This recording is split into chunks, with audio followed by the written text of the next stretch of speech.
on Flight 472 expected that a single child could turn an ordinary journey into chaos.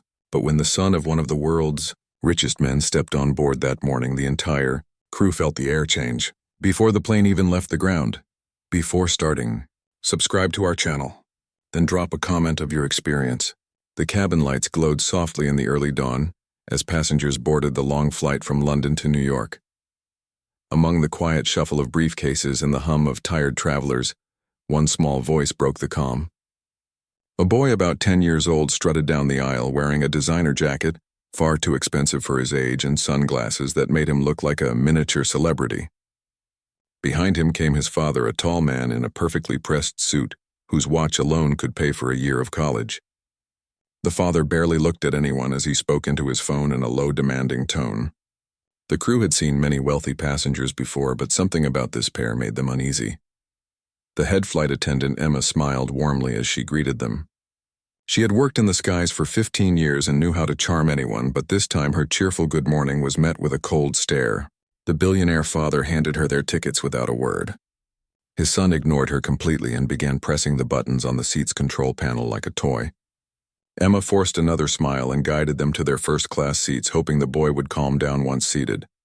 As the passengers settled in, the boy's behavior quickly became a performance. He ordered a soda before takeoff. When told it wasn't allowed yet, he scowled and shouted that he could have whatever he wanted, because his dad owned part of the airline. The claim wasn't true, but the tone of confidence made a few nearby passengers glance over. Emma tried to diffuse it with gentle humor, but the boy only grew louder. His father, still on his phone, simply waved a hand dismissively, as if his child's outburst were background noise. The other attendants exchanged uneasy looks.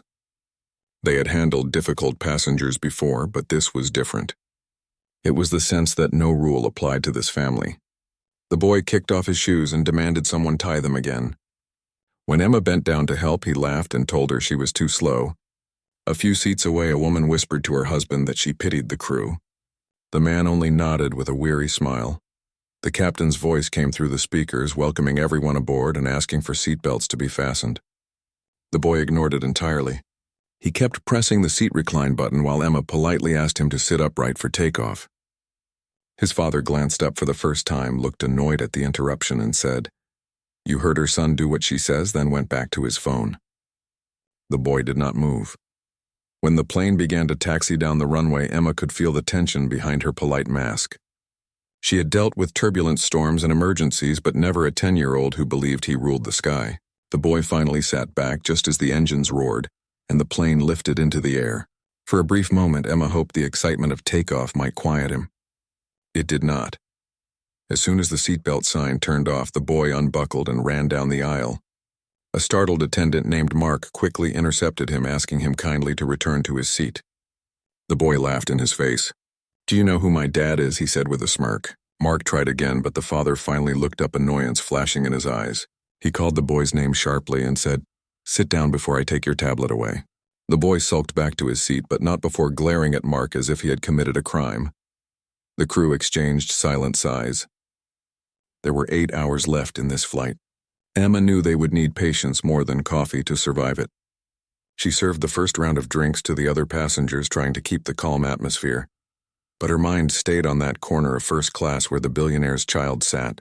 There was an edge of unpredictability about him, something that felt deeper than spoiled behavior. An hour into the flight, the boy began throwing small pieces of bread from his meal tray at the curtain dividing first class from business. Emma returned quickly and crouched beside him, speaking softly so others wouldn't hear. She told him it wasn't polite to throw food. The boy smiled and said, "Make me stop." She paused, not out of fear but disbelief. His tone carried no childish innocence, only challenge. The father finally looked up again, annoyed at being disturbed. "Is there a problem?" he asked. Emma explained gently what had happened, expecting at least a mild apology. Instead, he sighed loudly and said, "Boys will be boys, he's just energetic." Emma nodded, though she knew that excuse had limits 30,000 feet above ground. 2 hours later, turbulence began.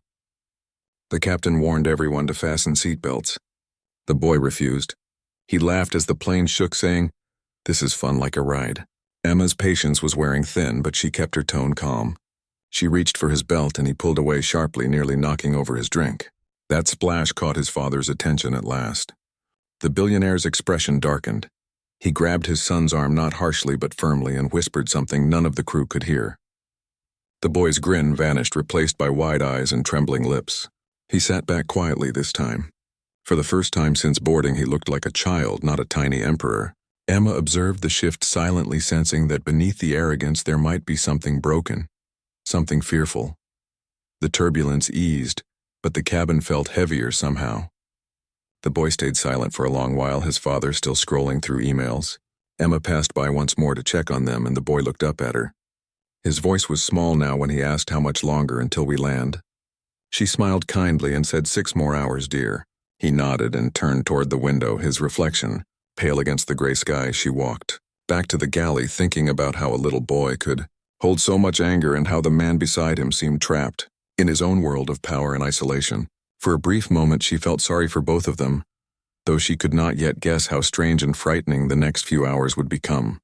The hours stretched slowly across the Atlantic sky, and the hum of the engines filled every silent pause. Emma checked the passengers as they watched movies or slept under soft blankets, but her eyes often drifted toward the billionaire's seat. The boy sat quietly for a while, but quiet from someone like him never lasted long. It began with tapping the screen too hard, then muttering at the movie controls, and then a sudden burst of anger when his headphones tangled. The father didn't look up once. He was typing furiously on his laptop, lost in business, even as his son's frustration grew louder. Emma approached with a calm smile and asked if she could help fix the headphones. The boy handed them over reluctantly, but when she untangled them and handed them back, he snatched them with a glare. She nodded politely and stepped away, yet a feeling crept through her that something darker was building. She saw the signs in restless children before, but this felt different, almost like a storm waiting for thunder. Half an hour later, the boy pressed the call button repeatedly. Emma arrived quickly, thinking he might need water or help, but he only asked for ice cream. She explained gently that it wasn't on the menu, and he crossed his arms, saying, "Get it anyway." Emma apologized again and offered a dessert they did have. He stared at her without blinking and said, "My dad can buy your whole airline." His father heard that this time, but instead of correcting him, he smirked faintly as if proud. That small smirk burned deeper into Emma's patience than any insult. The boy threw the spoon across the table, sending it clattering to the floor. Passengers nearby turned their heads. Emma bent down to pick it up, and he whispered loudly, "Maybe you should pick up my shoes next, too." The passengers stared, pretending not to hear. The father closed his laptop slowly and told his son enough in a tone that carried weight. The boy stopped, but his face turned red with anger. He looked like a tiny volcano holding in lava. Emma thanked the father and moved back to the galley to breathe. Her colleague Mark joined her, shaking his head. He whispered that they needed to log the behavior just in case something escalated. Emma agreed, though she doubted a report would change anything. The rich never face consequences up here. Not in her experience. Then came the scream. It was high-pitched and sudden and tore through the calm air like metal scraping glass. Emma sprinted out of the galley. The boy was standing on his seat, shouting that he wanted to land now. His father was on the phone again, completely ignoring him.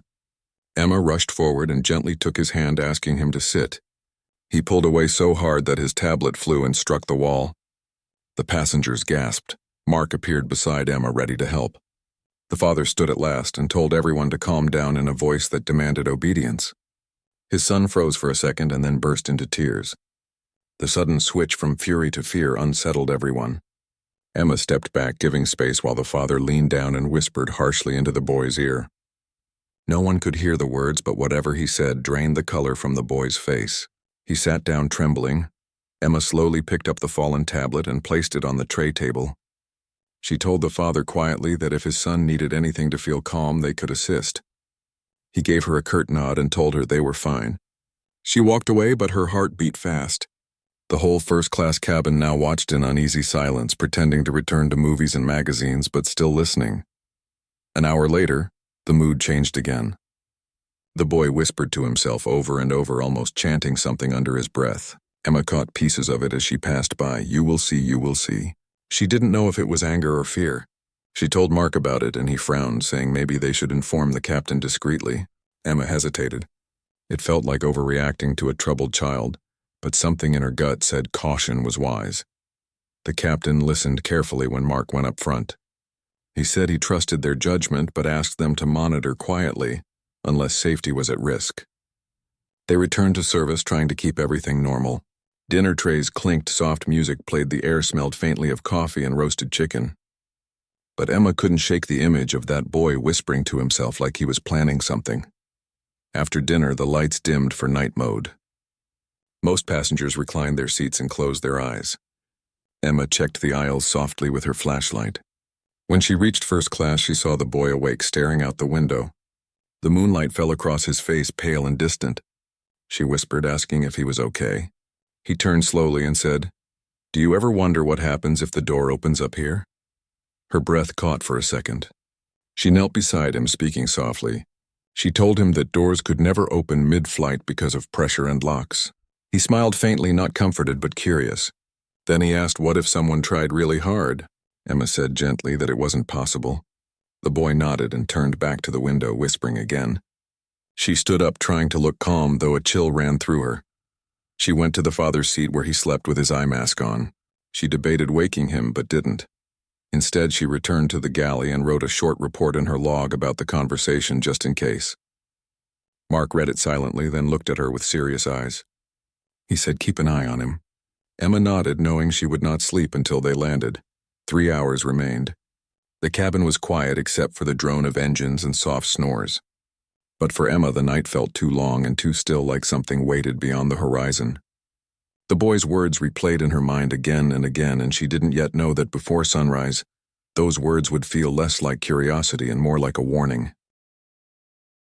The cabin stayed dark as the aircraft crossed the edge of the Atlantic night, but the silence did not bring comfort.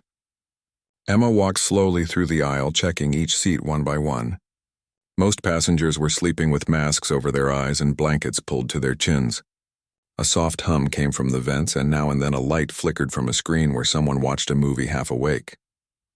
When she reached the front again, she glanced toward the billionaire and his son. The father slept still, his head tilted slightly against the headrest. The boy was awake. His eyes were wide open, staring straight ahead at nothing. Emma stood there for a moment, watching the steady rhythm of the engine light flash across his face. It wasn't the look of a child lost in thought, but one trapped inside a feeling he couldn't escape. She whispered if he needed water or a snack. He didn't answer. Then slowly he turned his head and said in a voice flat and small, "He doesn't care if I disappear up here." Her chest tightened. She didn't know what to say for a moment, so she crouched beside him, trying to keep her tone soft and steady. She told him that his father might be asleep and didn't hear him, and that people sometimes care more than they show. The boy shook his head without looking at her. He said, "You think he cares? He left my birthday for a meeting last week. He said it was important, but he never came back until I was asleep." Emma opened her mouth to reply, but the boy cut her off with a whisper that chilled her more than the air conditioning. "Maybe if I opened the door, he would look at me." She froze. For a few seconds, the sound of the engines filled the space between them. Then she smiled gently, even though her palms began to sweat. She said that would never work because doors are locked tighter than vaults, and besides, she said, everyone on the plane would want him to stay safe because he was part of their family in the sky. He looked at her quietly, his eyes wet under the low light. He said softly, "You don't understand," and turned his face away. Emma stood and walked toward the galley, trying to keep her steps calm, though her heart raced. She found Mark and whispered quickly what the boy had said. Mark straightened instantly. They both agreed not to alarm other passengers, but to stay close to that section. Mark went quietly to the cockpit to tell the captain, while Emma stayed near, first class, pretending to organize service items. The captain called back over the interphone a few minutes later, saying they should stay calm but keep eyes on the boy. They were 2 hours from landing. Emma thanked him and replaced the phone, but her mind ran in circles. How could a child so rich sound so lost? When she went back to check the cabin again, she saw the boy curled up against the window, pretending to sleep. She let him be and checked other passengers. When she returned, he was gone. Panic surged through her chest. She looked around and saw the curtain to the service area slightly open. She rushed inside, and there he was, standing near the emergency door, staring at the red handle.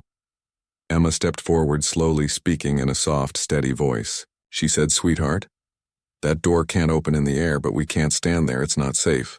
The boy didn't turn. He said, "I just wanted to see what it looks like up close." His voice trembled. She stopped a few steps behind him, keeping calm. She said, "That's okay, but come sit down with me and I'll tell you what pilots do up front." The boy hesitated. His hand hovered inches from the door, but he didn't touch it. Then his shoulders shook and he whispered, "He never looks at me unless I scare people." Emma's throat tightened, but she didn't let fear show. She said, "Then maybe today we can change that. Maybe you let someone look at you because you're kind, not scary." He turned slowly, tears streaking his cheeks. She reached out her hand, and after a moment he took it. His fingers were small and cold. She led him back to his seat quietly and tucked the blanket around him. He looked down, ashamed. She told him softly that everyone gets angry when they feel invisible, and that being seen starts with what we choose to do next. He nodded slightly and whispered, "Sorry," before turning to the window again. The father stirred awake a few minutes later, asking what happened. Emma smiled politely and said his son couldn't sleep, so she gave him water. The man nodded absently and went back to reading his tablet. Emma wanted to say something about what nearly happened, but she didn't. She feared his reaction, and she feared what it might do to the boy if the man lashed out. The rest of the flight crept by slowly. Emma checked on them every 15 minutes, pretending to adjust lights or collect cups. The boy stayed quiet. Sometimes he looked at her and managed a small, faint smile, like he wanted to trust her but wasn't sure how.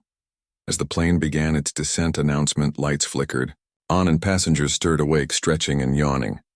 Emma walked through the cabin, giving final checks. When she reached the Billionaire's row again, she saw the boy clutching a small toy plane from the amenity kit in his hands. He looked calmer now, maybe tired, maybe relieved. She smiled at him and he whispered, "Thank you." She didn't ask what for. When they landed and passengers began disembarking, the father stood and adjusted his jacket, barely glancing at the crew. The boy paused at the door beside Emma and said, "I won't scare them again." She bent down to his level and said, "I know you won't, you're brave up here." He smiled faintly and walked away down the jet bridge, following his father into the bright morning light. Emma watched them go, her chest heavy with something she couldn't name. Maybe pity, maybe hope, maybe fear that the world could give a child everything except what he needed most. She didn't speak of it to anyone, not even Mark, but as she poured coffee in the galley, she realized that flight had changed her. She had always believed turbulence came from the sky, but that night she learned sometimes it comes from the heart, and it can shake an entire cabin without a single drop of rain.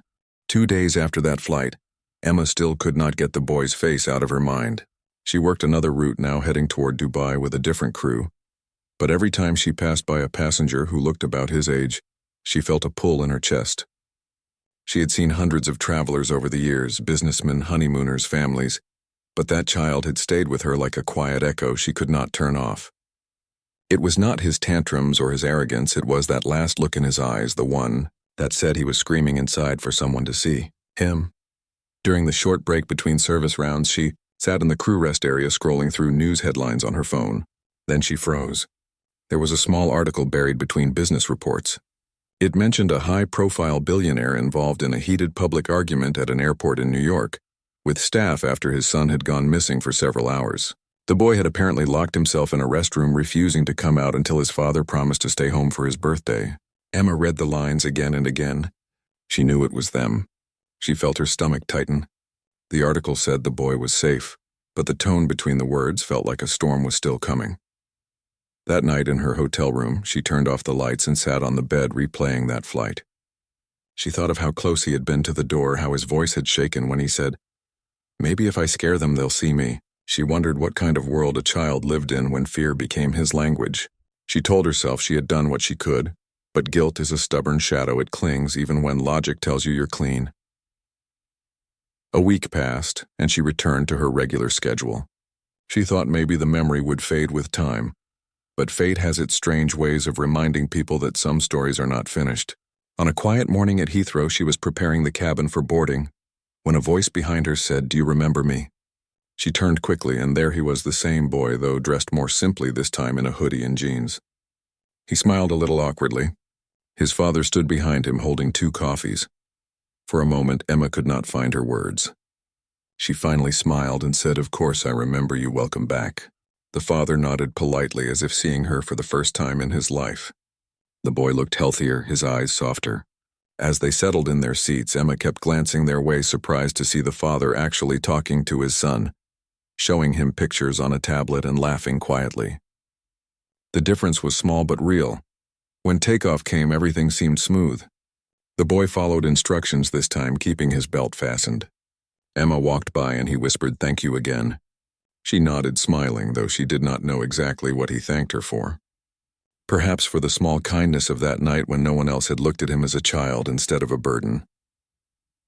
Midway through the flight, the father approached the galley. He looked uneasy, not arrogant, just tired. He said, "You were on the London to New York flight last month, weren't you?" Emma nodded.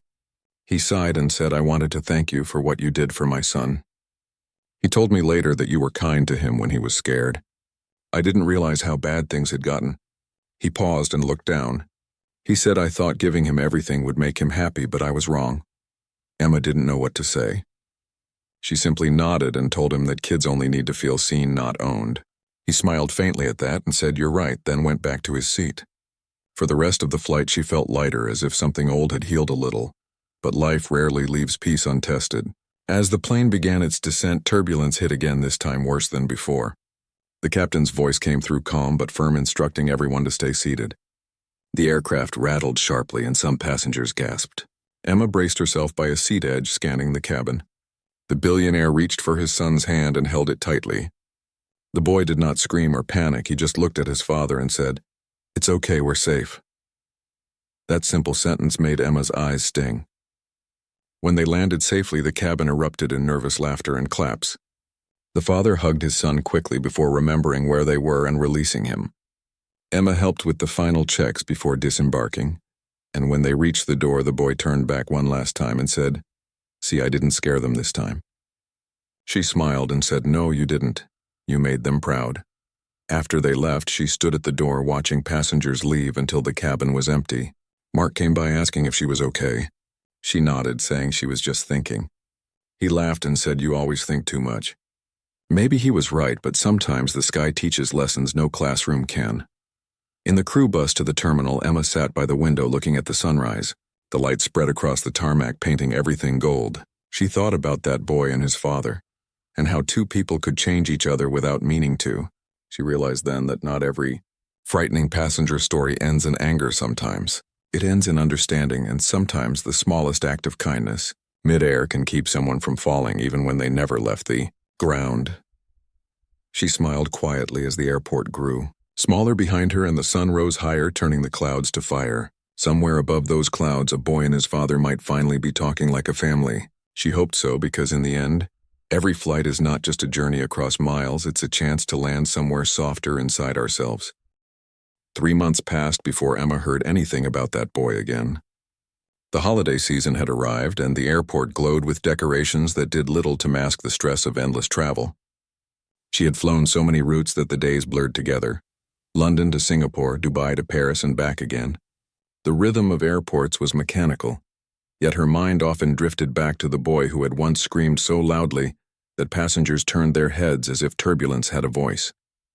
She wondered if he was still flying, or if his father had finally learned to stay grounded for once in his life. One afternoon, as Emma sat in the crew lounge sipping coffee, her supervisor entered holding a printed manifest. "We have a private booking today," she said. "A high-profile passenger list. One family.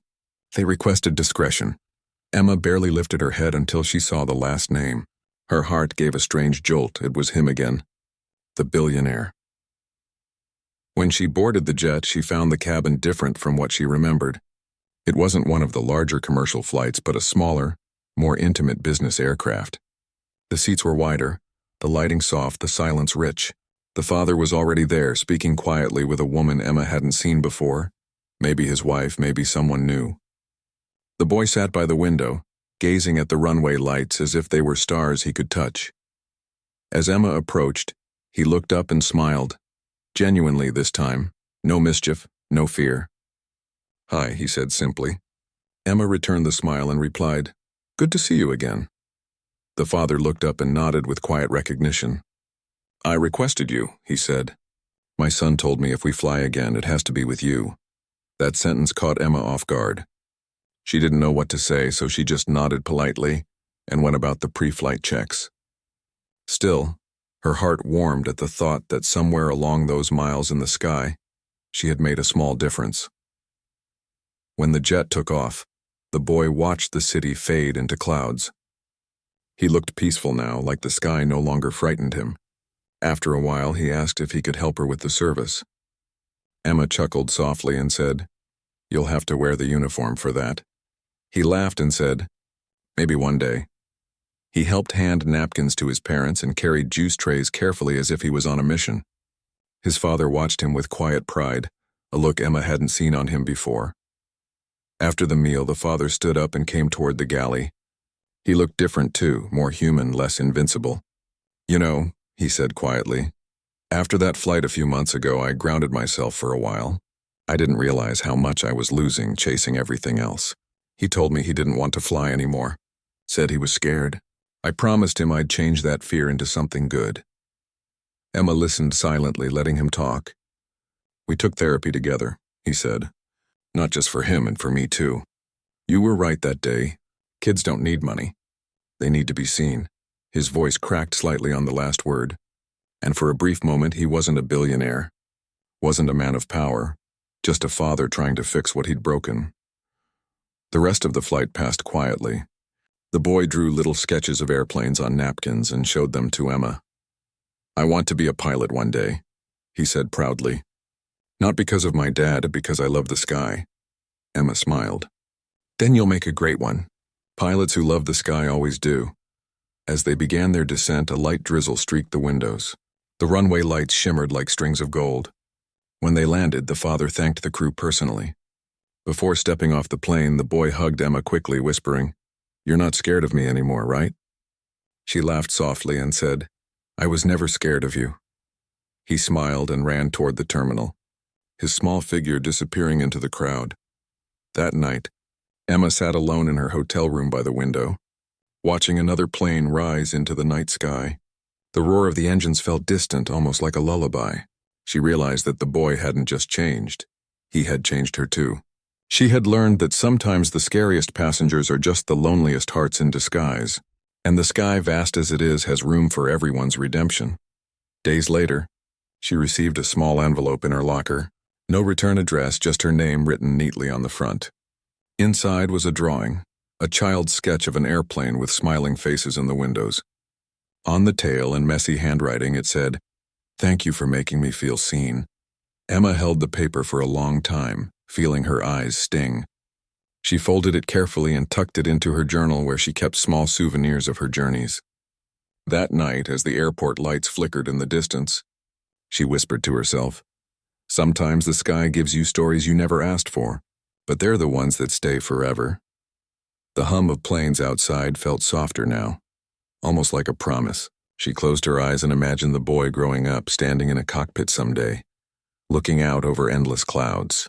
Maybe he'd remember her, maybe not, but she knew his story would always fly with her. Months passed and Emma found herself busier than ever. Promotions came and schedules changed, but she still carried that drawing in her flight bag. It became a quiet reminder of why she loved this job even when it demanded too much of her. She had seen storms in the air and storms in people. Both could be violent, but both could clear if you stayed calm long enough. She had almost forgotten about the billionaire and his son until one winter morning when the airline announced a new premium route to Los Angeles. It was a big deal. Famous faces were expected, journalists were invited, and Emma was selected to lead the crew. The air buzzed with pressure and pride. When she walked into the jet before boarding began, she noticed a familiar name on the VIP list again.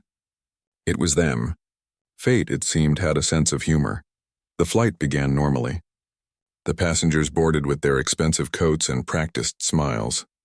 Emma did her greetings, checked seatbelts, and gave the safety demonstration with the usual calm confidence.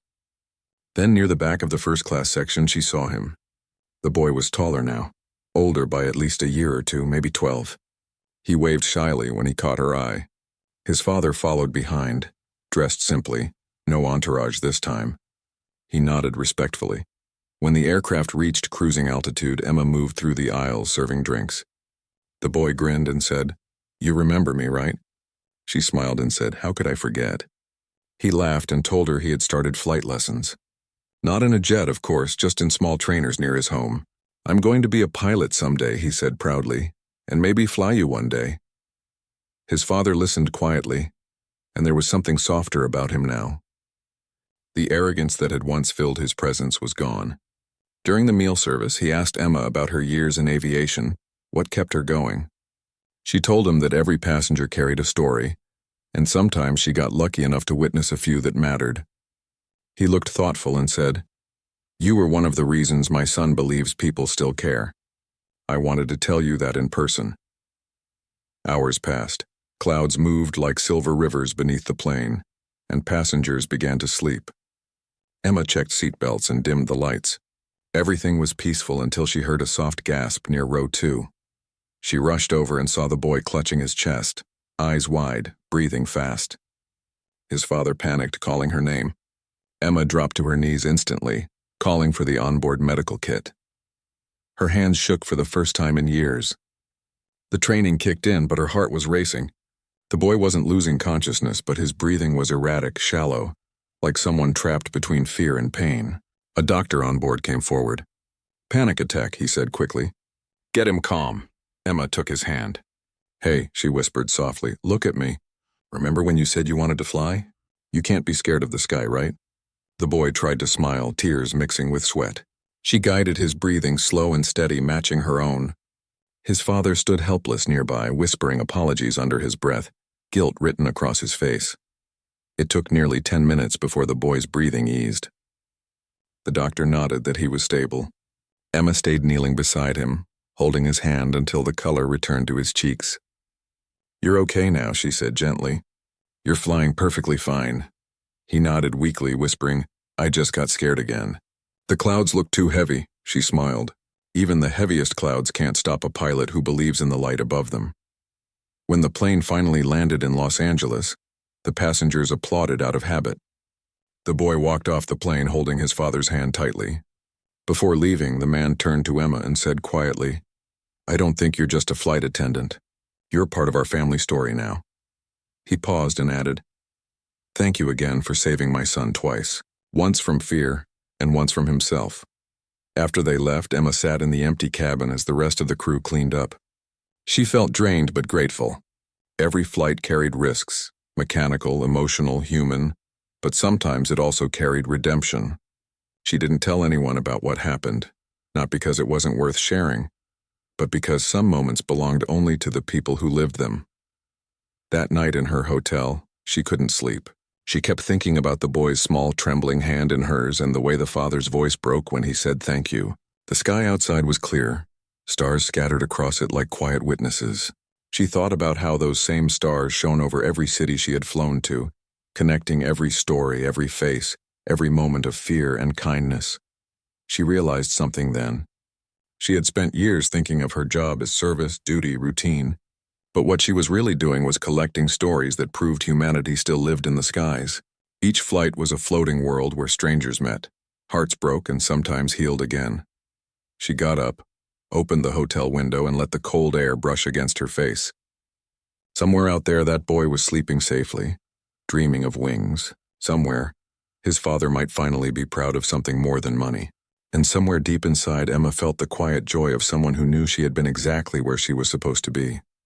She whispered softly into the night, "The sky remembers." Then she closed the window, lay down, and let herself dream of endless flights, not of distance but of connection. A year passed before Emma saw their names again. She had changed bases, flying more international routes now, and her hair carried the faint silver of someone who had seen too much sky. Time in aviation moved differently, not in weeks or months, but in takeoffs and landings. Each airport felt like a different chapter in a book she was writing without meaning to. Still, she often thought of the boy and his father. Sometimes during night flights, when the world outside the window was nothing but darkness and starlight. She would remember his small voice saying that clouds looked too heavy. Then, one evening in late summer, her phone buzzed with a message from the airline's PR team. They were organizing a charity event, a gala celebrating aviation heroes, and she had been nominated by a few colleagues for her years of service and compassion. Emma was surprised. She had never sought attention. She was just doing her job. But when she arrived at the event, dressed simply but elegantly, She saw that the hall was filled with people she had once only served in fleeting moments. Pilots, passengers, families, executives, all gathered under chandeliers and soft music. The host began calling names, telling short stories of kindness at 30,000 feet. When they called hers, the applause was polite but warm. She stepped onto the stage, smiling shyly, holding the small award. But just as she turned to step down, she saw someone standing at the edge of the crowd.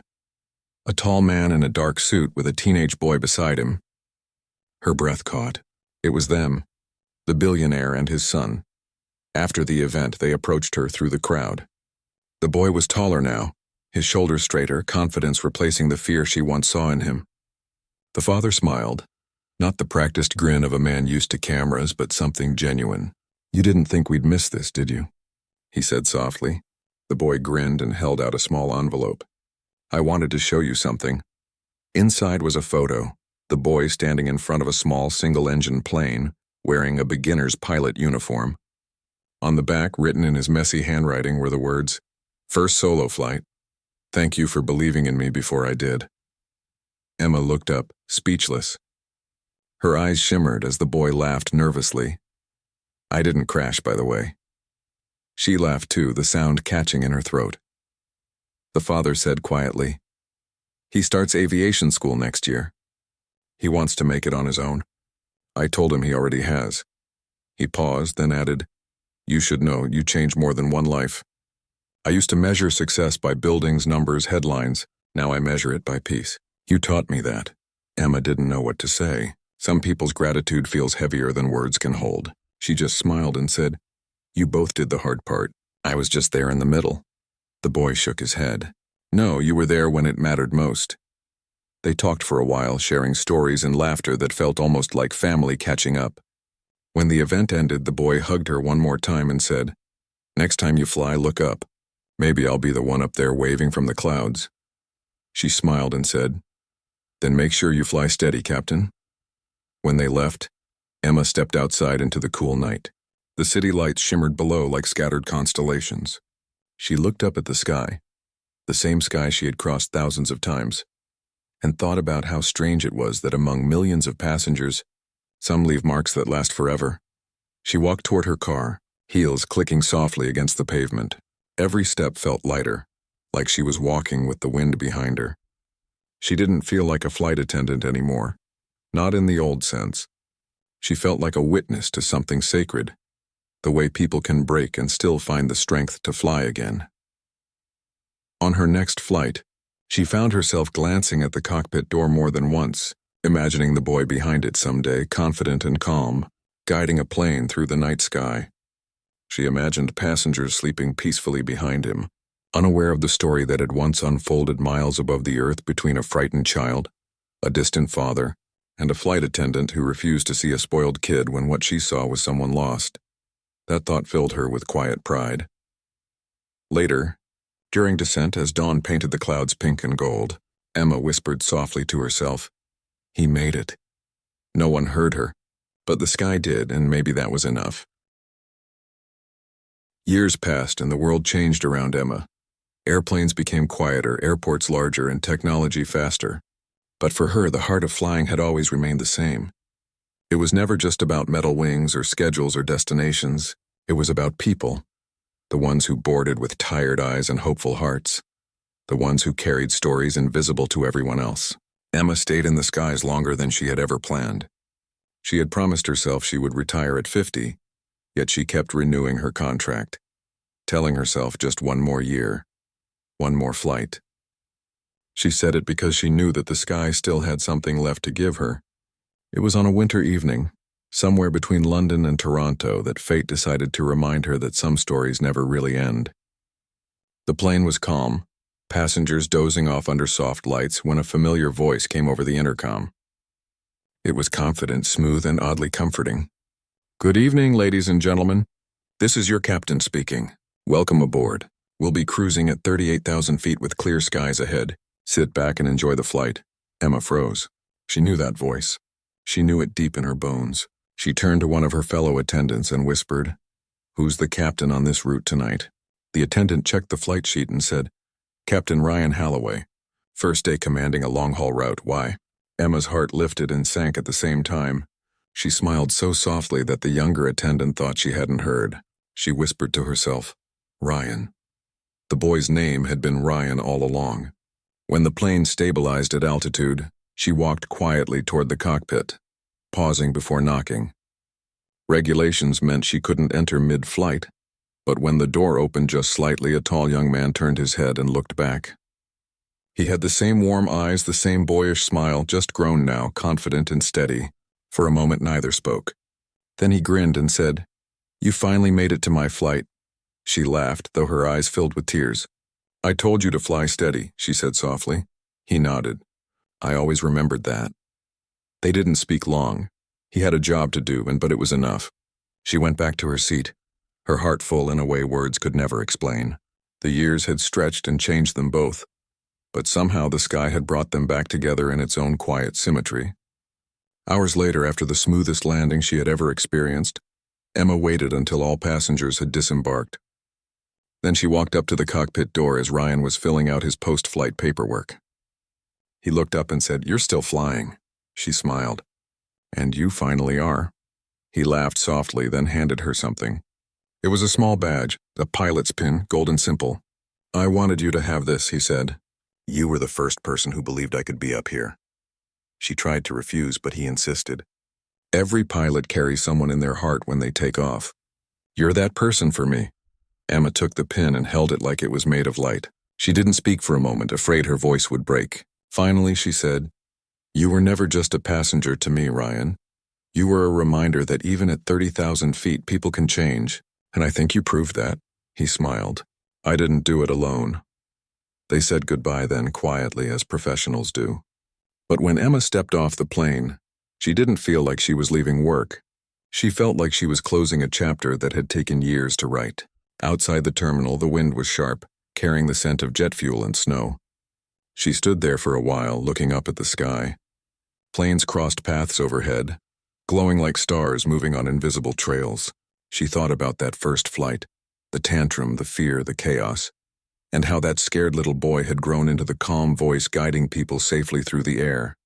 She thought about his father, too, and how sometimes redemption comes not in grand gestures but in small ones that ripple outward for years. When Emma finally walked toward the taxi stand, she reached into her pocket and touched the pilot's pin. She smiled to herself, whispering softly, I think I can rest now. That night, as her plane streaked away into the dark sky behind her, she felt a peace she hadn't felt in decades. Because some stories aren't just tales to tell, they're proof that even at 30,000 feet, hearts can find their way home. And somewhere above the clouds, Captain Ryan Halloway guided another flight through the night, the stars reflecting in his cockpit window. Before switching off the intercom, he said something no passenger quite understood, but that made Emma, somewhere on the ground, smile without knowing why. He said, For those who see us when we're invisible, thank you for helping us learn how to fly. The sky was quiet after that, but it was a good kind of quiet, the kind that only exists when a story has finally come full circle.